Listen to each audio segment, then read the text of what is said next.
The 1990s would be a very interesting time for the Ys franchise, as well as an interesting time for Falcom as a company.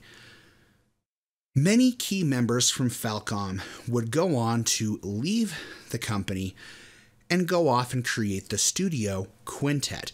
Quintet would of course bring us such games as ActRaiser, Terranigma, and Illusion of Gaia, crafting a name for themselves within the Japanese RPG community. It was during this time that Falcom had to try and find ways to innovate their own franchises. Enter Ys 3, Wanderers from Ys. Much like Zelda 2, Link's Adventures did back on the NES, Falcom would try a similar style, going into a more side-scrolling action RPG combat system seen in that game. Which is interesting because Falcom had two titles that had done this before. Legacy of the Wizard and Sorcerian were a couple that they had made before this game, so Wanderers from Ys wasn't their first rodeo into this type of gameplay. But from what I'm able to gather from the fan base, Wanderers from Ys is considered a black sheep among many Ys fans. It's considered to be one of the games that people didn't enjoy, and getting a chance to play through it, I can really see why there were people who had a problem with it. Falcom would go on to remake the game with Oath and Felghana, which released for the PSP and is available to buy on Steam if you're curious to play that, which I highly recommend. If you want to check out our review for Oath and Felghana, you can do so up here, but for the sake of this review, I will not be comparing the two. There will be small mentions with its soundtrack, as well as some differences between the two versions later on in this review, but strictly speaking about its gameplay, we are going to let Wanderers from Ys speak on its own merits. But if you're an Ys fan, is Wanderers from Ys even worth playing? Is this a game that you should seek out and give a shot to? Well, sit back, relax, subscribe to the channel, and let's find out as we review Ys 3, Wanderers from Ys. We will be taking a look at the TurboGrafx 16 version for soundtrack purposes. Dogi and Adol find themselves looking for adventure after the events taking place in the land of Ys and saving its people. They decide to return home to Dogi's homeland of Felghana. Upon arrival, Dogi and Adol run into Elena, Dogi's childhood friend, and soon after the mayor goes missing in Tree Gray Mines. Adol's adventurous desires kick in and he decides to trek the mines and save the mayor and the other miners trapped inside.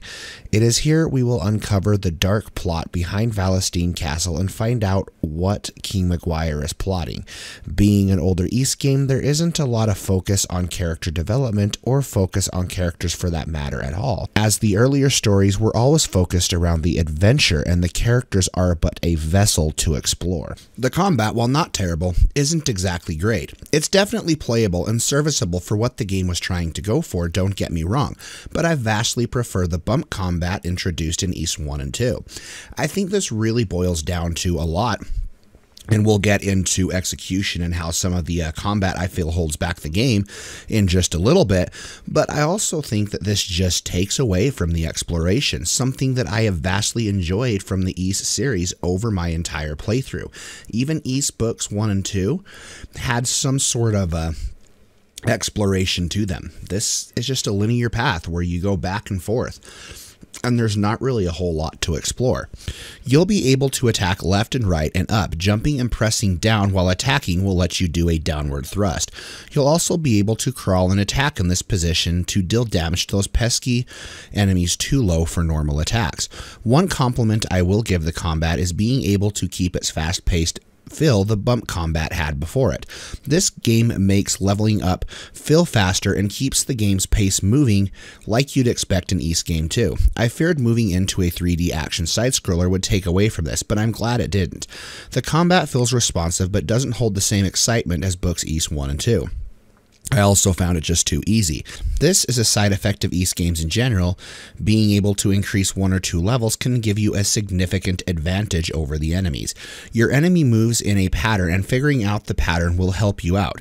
Once you get the pattern down, it's not too hard to dodge attacks and learn when to attack. Something really annoying I found, enemies tend to spawn once you enter a room, meaning if you're not familiar with the enemy's patterns or are not aware of that they are there, or do not have lightning fast reflexes, you are most certainly going to take damage. Alongside armor, shields, and swords, Adol will also be able to equip rings. The power ring will let him do more damage, the shield ring will strengthen his defenses, and the time ring will slow down enemy movement, and the heal ring will let you heal by standing in one position. In order to use these rings, it will require magic. Once that magic bar is depleted, you will no longer be able to use those rings. This is represented below your HP. There are ways to restore this by talking to somebody in town. She will provide power back into your rings, allowing you to use that magic again. You will also be able to buy an item that will allow you to use it, I think a total of 3 times, in order to heal the ring, but it does not heal it to full effect. Most of the beginning of the game is fairly easy, but once you hit Valestein Castle, you hit a huge difficulty spike. By this time, I was max level and had the strongest armor I could have.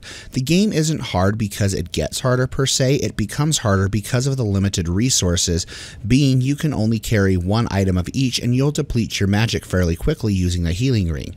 There are these annoying soldier enemies which can make quick work of you. There is a bit of strategy to take care of them, however it's finicky to execute at best.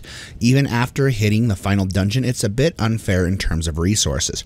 The final dungeon has 2 bosses. My first trek through the final dungeon was a lot of learning the patterns of the enemies. Needless to say, I got lost and took some extra damage from some of the basic enemies, while learning the locations of the enemy.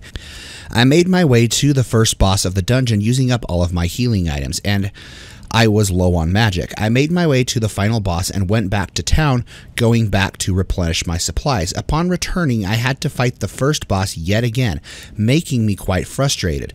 The boss wasn't overly difficult, but coming out of Valestein Castle, which was right before this, and fighting that dungeon's boss and then staying defeated, this was something that I really noticed.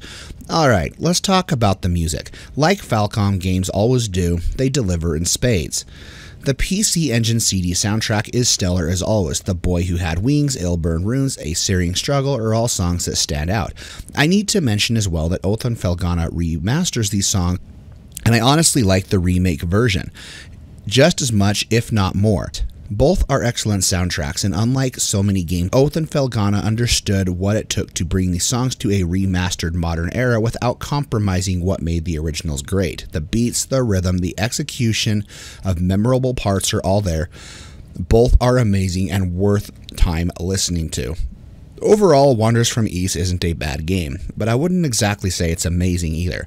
It was definitely an experimental time from Falcom, trying hard in the early days to find a way to evolve their series. This would be the last game in the series to leave Japan, as both versions of Ys 4, Mask of the Sun, and Dawn of Ys would not leave Japan. Ys 5 was also stuck in Japan and effectively killed the franchise until it was revived with Ark of Napishtim. If you want to check out my Ys 5 review, you can do so here. The West would not get another Ys game until Ys 6, Ark of Napishtim.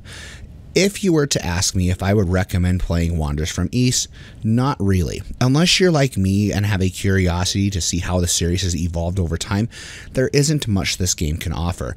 If you are looking to play Ys 3 purely for the story, then go with Othon Felgana. Not only is this a faithful remake with the same dungeons, characters, soundtracks, and general layout, it's just a much more fun experience, and the combat feels a lot more smooth. There are some subtle changes to the story, but nothing of significance, and if it does, it adds much to the characters and their personalities. While I had some fun with Wanderers from Ys, I can't say it was necessarily an enjoyable experience either. I cannot give this game my Gaming with Spoon seal of approval. That is going to conclude my Ys 3 Wanderers from Ys review.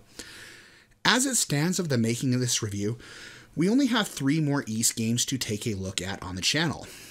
Ys 4, Mask of the Sun, Ys 4, Dawn of Ys, and Ys Strategy. I can't say I'm particularly excited to play a couple of those, but I do want to nonetheless check them out and see how the series has evolved over time.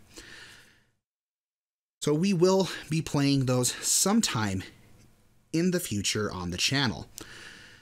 That out of the way, my next review is going to be Persona 5 Strikers for those interested in checking that out. I am currently playing through the game right now, and, well, I'm enjoying it so far. So, looking forward to being able to get a review out for that. As for what review is going to be next, after that, I guess we'll just have to see. But if you like what you see, found the video helpful, be sure to give it a like, share it on social media, as it does help out the channel as well as gives exposure to the games that we are talking about. And most importantly, stay happy, be happy, game happy. Spoons is checking out.